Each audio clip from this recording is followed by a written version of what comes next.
Hello friends, welcome to Ignitopedia. In this tutorial we are going to learn how to resolve forces. Resolving forces is an extremely crucial task while solving any problem in mechanics because you need to resolve forces for the purpose of ease of yourself for solving the problems. So basically many times people face the problem of resolving the forces and they end up solving the entire problem in an incorrect manner. So here is a trick to resolve the forces in a better way. The trick is simple. Always resolve the forces in two perpendicular directions.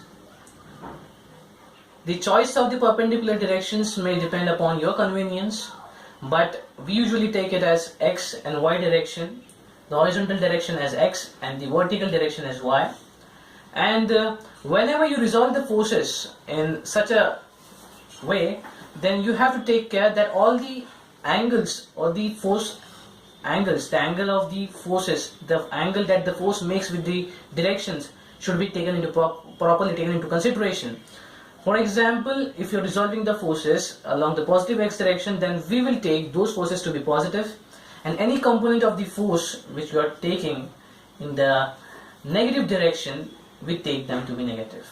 Similarly, all the components of the forces which we consider in the positive y direction are taken to be positive, and all the components of forces which we take in the negative y direction are taken to be negative.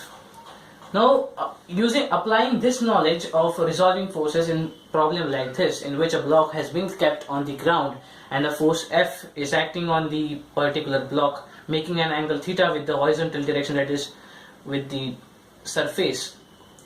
How you will resolve the forces? Now let us take an example that you have to find out the normal reaction in this particular problem. So how you will solve it? Basically you will take the FBD of that particular block. For example, this is the mass. I will take the FBD of it. It is F acting over here at an angle of theta, and gravitational force acting on it in the downward direction, and the normal force between the ground and the block acting in the upward direction. Now what I will do is basically I will resolve the forces in x and y direction, that is x direction this way and y direction this way. Let me erase it. So we will resolve the forces in these two directions, F cos theta, and here it will be F sin theta. Always remember that the component in adjacent or in proximity with the angle theta or the angle will always be cos, and the component perpendicular or normal to the direction will be F sin theta. So this is F sin theta, this is F cos theta, and this is mg. So when you write the forces acting in the particular system in the y direction, you will write it as F sin theta positive, and n is also positive as it is acting in the upward direction, so n, and as mg is acting downwards, so you will write it minus mg. Similarly, in the x direction, the forces will be F cos theta because it is the component of the force. So you will also always resolve the forces along two perpendicular directions. It gives you more convenience when you are solving advanced problems in mechanics.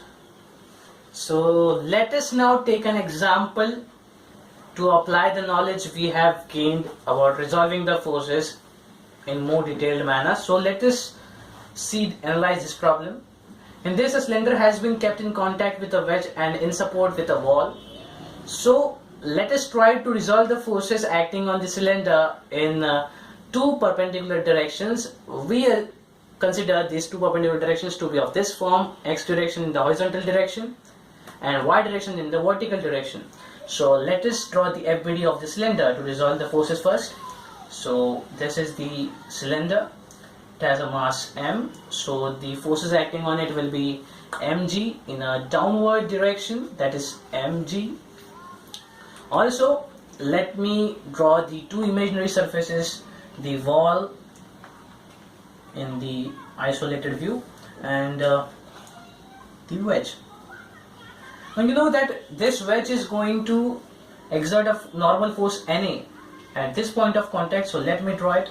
It is NA, and this wall B is going to exert a force NB in this direction. So let me draw this force here. It is NB.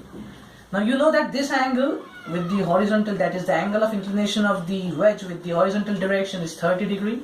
So if this is 30, that means, if I draw this in a, hope you understand it better, it is 30, so it will be also 30, and if it is 30, that means this one will be the angle of angle measure 60 degree.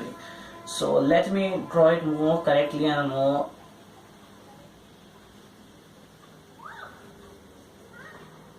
It will be in this form, that is NA is acting in this way, MG is acting in the downward direction as of here.